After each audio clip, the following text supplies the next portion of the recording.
So Damona is back to help navigate love beyond borders. Damona, thank you for joining us again. So talk to me about long-distance relationships. Are they more common now? Because I imagine with technology they might be. Oh yeah, they're definitely on the rise. When you think about the way that we connect and communicate today, it's totally changed, especially in the last few years.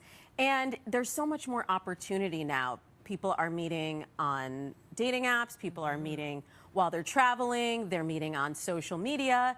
So there's so much more opportunity, and now with all of the communications tools, we can keep relationships going when we meet someone out of the city or out of the country or across the world. Yeah, I think also, you know, pandemic relationships, a lot of them had to be digital relationships. And then what do you do? Like, you continue seeing the person, you're relying on technology. So let's talk about your first tip. If you are in a long distance relationship, what do you advise? Well, communication always. Yep. And it's important also to identify your relationship goals early on. Okay. Because one person might think, I'm investing in this relationship, and it is an investment for a long distance relationship. Yeah. You really have to put a lot into that and do that deliberately. So one person may be thinking like, oh, we're gonna get married down the road, and the other person may think it's just a fling. And if you're going to enter into a long distance relationship, you want to make sure you're doing it on the same page with the same expectations. Absolutely. Do you feel that people usually find it hard to have that conversation? Oh, I feel like there's some hesitancy because it's almost like they don't want to put their vulnerability first and then the other person pull back. Yeah, that's exactly it. That's what I see, even with relationships that are in the same city. Yeah. We're so afraid of being hurt, Yeah. and we're so afraid of opening up and saying what we really feel that we can't get our needs met. So we need to be speaking up a lot more and asking for what we want. Absolutely. Okay, now long distance, you say that we need to get creative if you're in a long distance relationship. So what do you mean by that? Okay.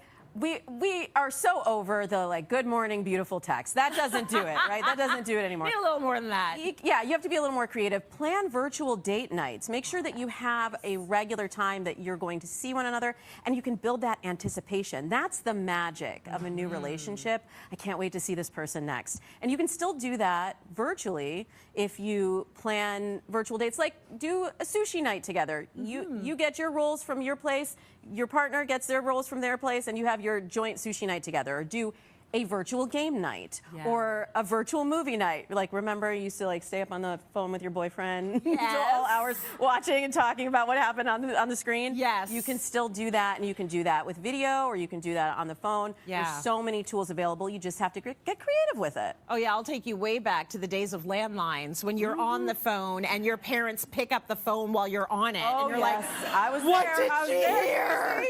Right? Oh my gosh. Okay, so let's say you're in a long distance relationship, and the barrier is the lack of physical touch, because that's the one thing you can't do through a computer monitor. Or can you, Tracy? Or can you?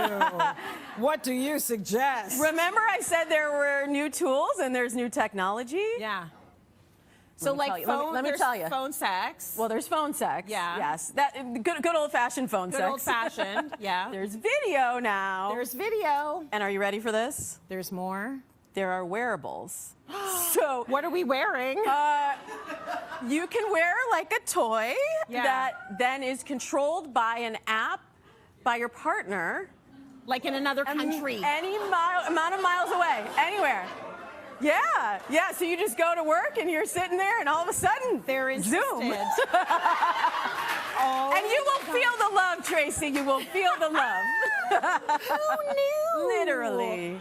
Oh my gosh. I knew. You knew. And all of these tools were not available. They weren't even available, 5 or 10 years ago. Right. So there are so many ways now to make a long distance relationship work, but you do have to be deliberate and be creative about it. Right, okay. So the communication, and you can do the touchy-touchy. You just need the wearables. I mean, that's amazing. Do you have any last advice for anyone out there who is in a long-distance relationship to keep it going? Well, you also have to think about your own self-growth. Yeah. and individuality in the relationship. So this is actually true even for relationships that are not long distance. For sure. I see so many times people lose themselves in relationships, and we forget about the hobbies and the interests we had and the people in our community, our local community. Those are the people who are going to be there for you no matter what happens. So you want to make sure that you're still prioritizing self-care and individual growth so that you're both coming to the table whole, and you can amplify one another instead of looking for somebody that's going to complete you.